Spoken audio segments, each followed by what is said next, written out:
안녕하십니까. 오늘은 초보자 회계행 12회차로서 대손금 회계 처리에 알아보도록 하겠습니다. 대손이 뭘까요?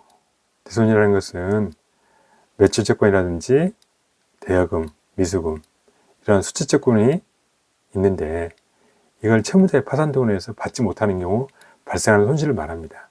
그래서 우리 대손이라는 것은 매출채권, 대여금, 미수금 등 수치채권을 채무자의 파산 등으로 받지 못하는 경우 발생하는 손실을 대손이라 합니다. 매출채권은 어디서 발생하죠? 주된 영업활동. 주된 영업활동이 발생하고요. 미수금, 대여금은 주된 영업활동 이외, 영업활동 이외에서 발생하죠. 에서 발생하는데 이러한 수치채권이 채무자의 파산으로 받지 못하게 되는 경우가 발생하는 경우 이걸 손실이 발생하죠. 이걸 대손이라고 합니다. 그럼 대손 회계처리를 어떻게 하느냐? 두 가지 방법이 있습니다. 직접 상각법하고 충당금 설정법이 있습니다. 직접 상각법은 대손이 예상된 시점에서는 별도 회계 처리하지 않아요. 실제 대손이 확정된 시점에서 대손 상각비를 인식하는 거예요. 그러다 보니까 재무상태에 표시되는 매출채권에는 실제 회수 가능한 순실현 가치보다 과대하게 매출채권이 표시가 될 수 있어요. 그러다 보니까 KIFRS에서는 이거를 인정하지 않습니다. 그래서 직접 상각법은 대손 발생할 때 직접 대손 상각비 인식해서 매출채권 없애주는구나. 그런 거 아시고 무시하시면 되겠습니다. 몰라도 돼요. 이 정도만 아시면 됩니다. 우리는 충당금 설정법만 제대로 아시면 되겠습니다. 왜냐? 이거 기업회계 기준을 인정하고 있으니까. 충당금 설정법이 뭐냐? 각 회계년도 말에 대손 예상되는 금액을 미리 추정하는 거예요. 추정해서 자산의 차감제 평가 계정인 대손 충당금 계정을 설정해서 미리 비용을 인식하고 실제로 대손이 발생하면 우선 기설정된 대손 충당금 우선 상계 처리하고 부족하면 추가로 대손 상각비 인식하는 거예요. 이게 충당금 설정법이 되겠습니다. 그러면 충당금이 얼마를 설정해야 되느냐? 회계 말에 얼마를 설정해야 되느냐? 기말에 있는 수치채권에서 대손이 예상되는 율을 곱해서 기말 대손 충당금을 설정하면 되는 거예요. 이게 기말에 있어야 될 금액이에요. 금액. 물이 이만큼 있어야 되는데 이만큼 있어야 됩니다. 물이 지금 기말에.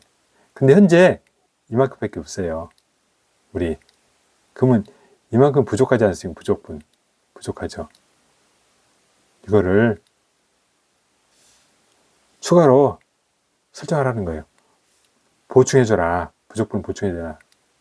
기말에 이만큼 있어야 되는데 현재 이것밖에 없으니까 이 부족한 부분을 보충해줘라. 이게 보충법이에요.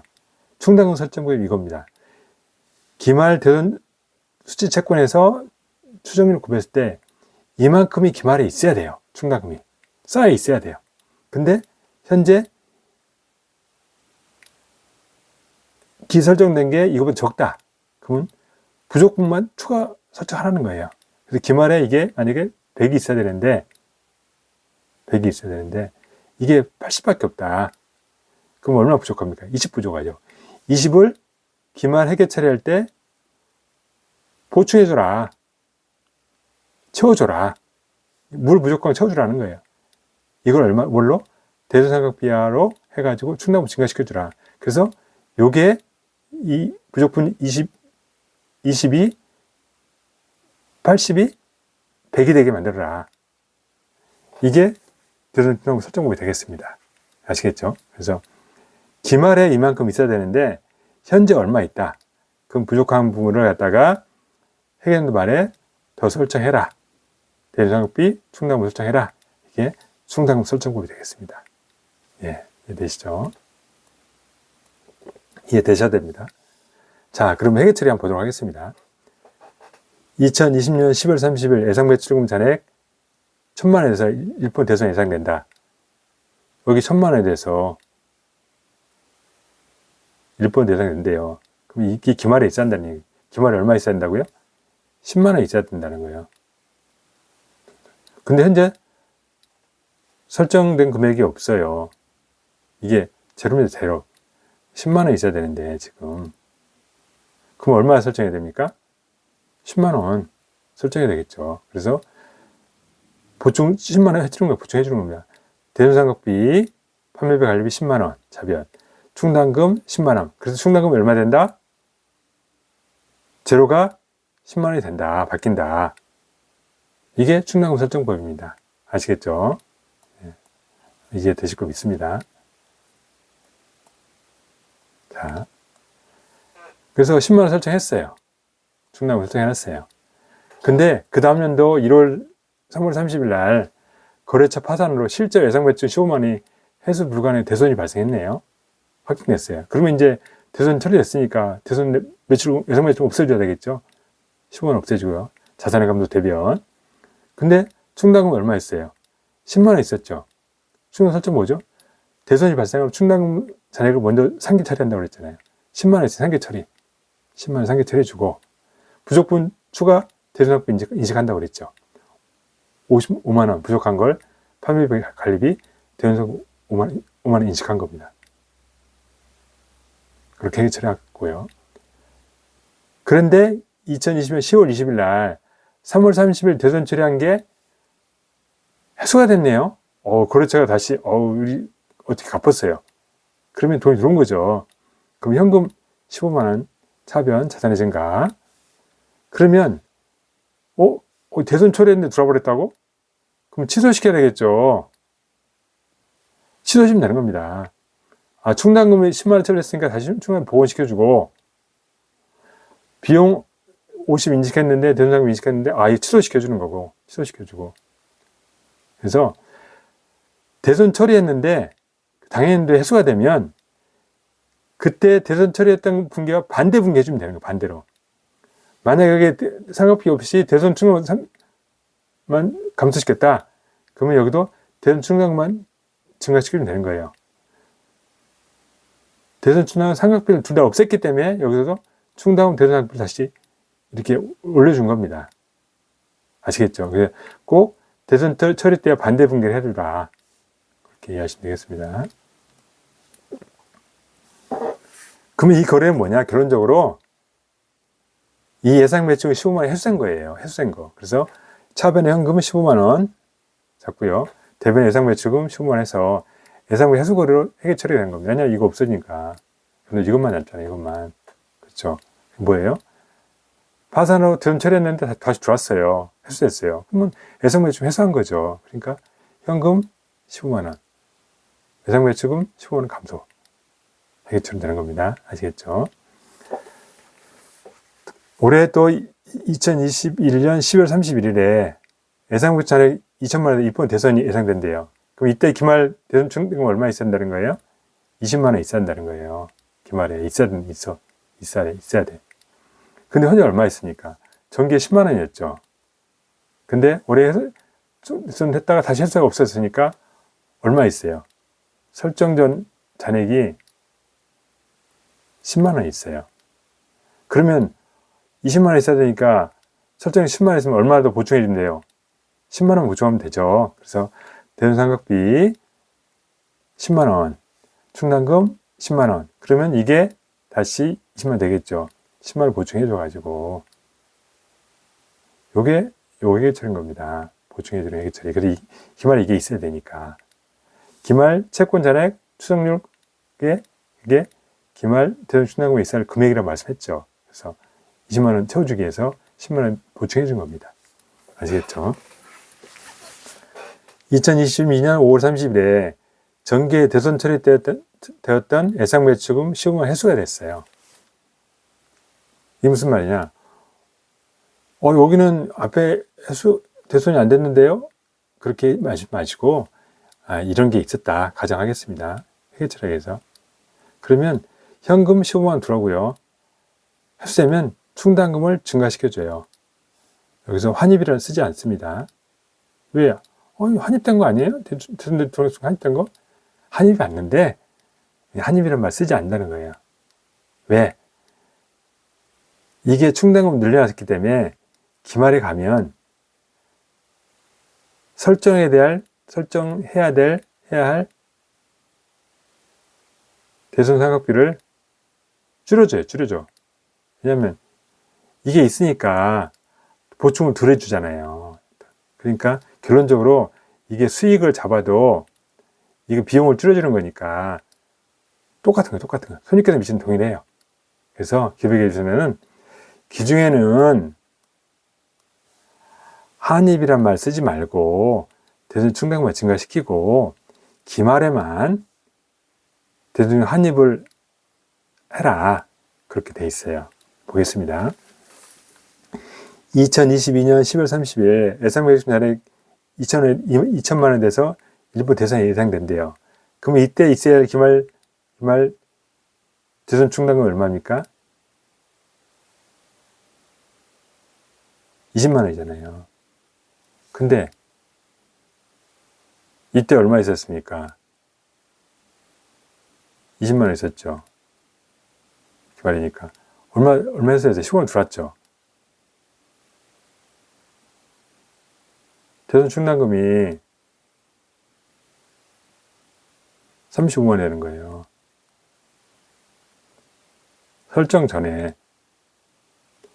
근데 기말에 얼마 있어야 된다고 그랬어요? 20만 원 있으면 된다고 그랬죠. 설정돼서 35만 원 있어요. 그러면 15만 원이 더 많이 있네요. 그럼 15만 원 환입시켜야죠. 그렇죠? 환입. 그래서 대손 충당금 15만 원 빼주고 대손 충당금 환입 15만 원. 기말에만 제가 환입 계정을 쓴다고 그랬죠. 근데 환입이 이게 수익인데 결론적으로 회계 처리는 어떻게 한다? 판매비 관리 차감을 해라. 왜냐하면 당초에 판매비 관리비로 대손상품 인식하면서 과다 설정한 거예요. 과다. 그러니까 다시 취소시킨 거잖아요. 그러니까 비용 차감해서 영업이익을 정확하게 산출해라. 이걸 수익을 잡으면 뭘로 잡아야 돼요? 이걸 수익을 잡게 되면 우리가 매출액, 매출원가 빼면 매출 총이익, 그다음에 판관비, 영업이익이잖아요. 영업이익인데 이걸 수익을 어떻게 어디에 넣어야 돼요? 왜냐면 영업이익을 정확하게 산출해야 되는데 영업활동 관련 비용이니까 여기 영업의 손익이 있잖아요. 영업의 손익 이외에 여기다 할 수는 없죠. 왜냐하면 이거는 영업 관련 비용이니까. 그래서 영업 성과를 영업이 정확히 산출하기 위해서 이걸 감소시켜 주는 거예요. 수익이지만. 그래서 판관비 감소로 처리한다. 이걸 꼭 기억해 주시기 바랍니다.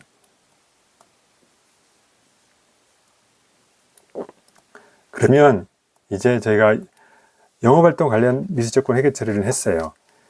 영업활동 이외에 기타 수취채권 대손 처리를 해볼게요. 다 똑같습니다. 근데 개정 과목이 틀려요. 어떻게 틀리냐?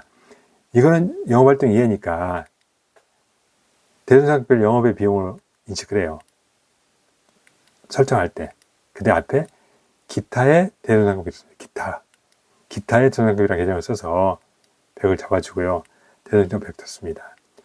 미수금 잔액 10,000원에 대해서 1% 대손이 예상된대요. 그러면 기말에 대손 충당금이 있어야 될 금액이 100이란 말이에요. 100.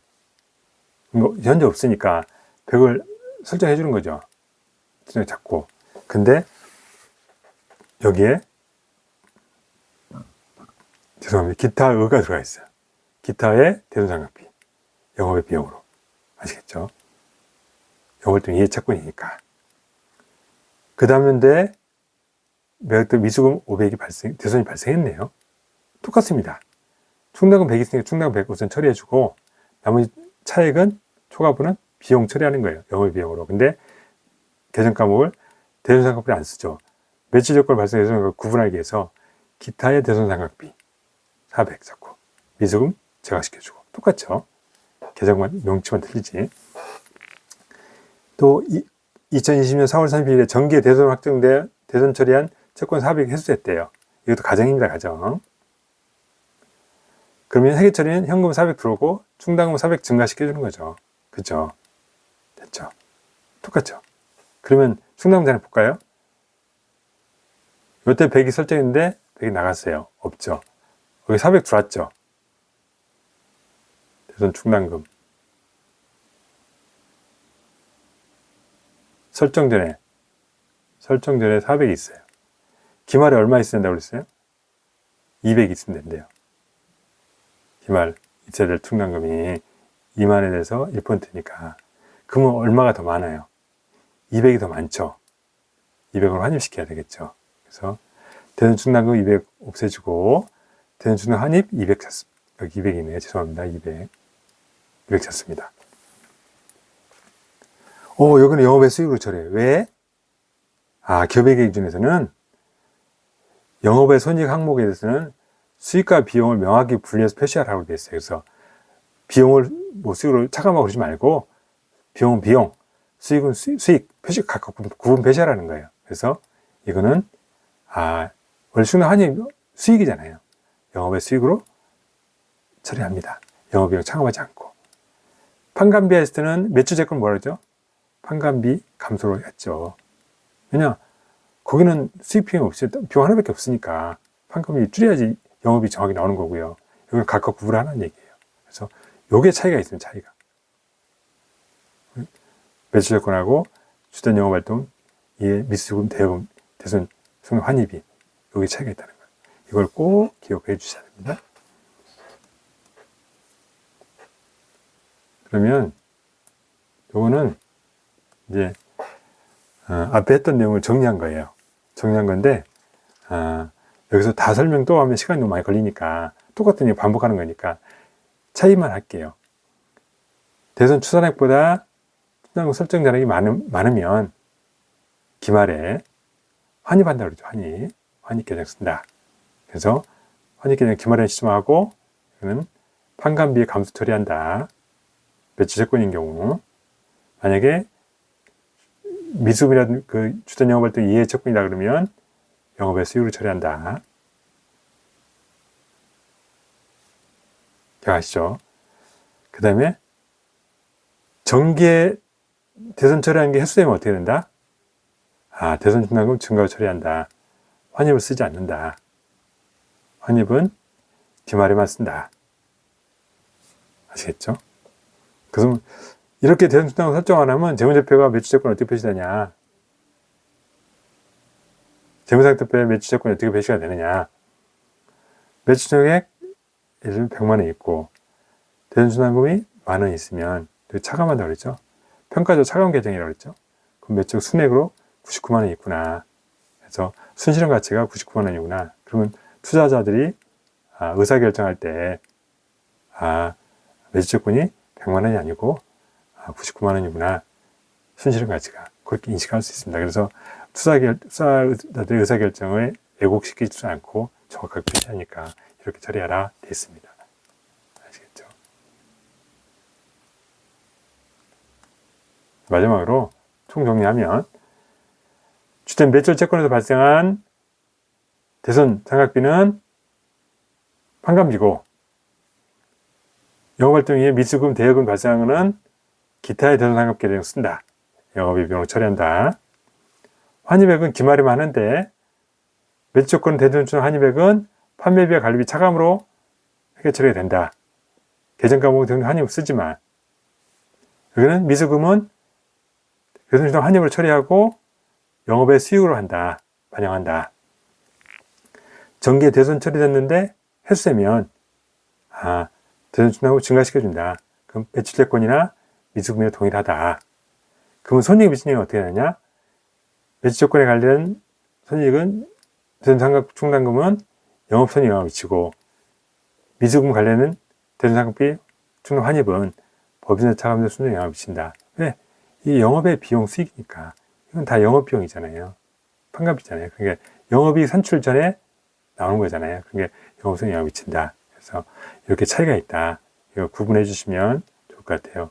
이게 시험 문제가 뭐 전산회계 1급이라든지 전산회계 1급 시험 문제 이런 것들이 구분하러 나옵니다. 그래서 오늘은 대선금 회계 처리와 충당금 설정법을 대해서 알아봤습니다.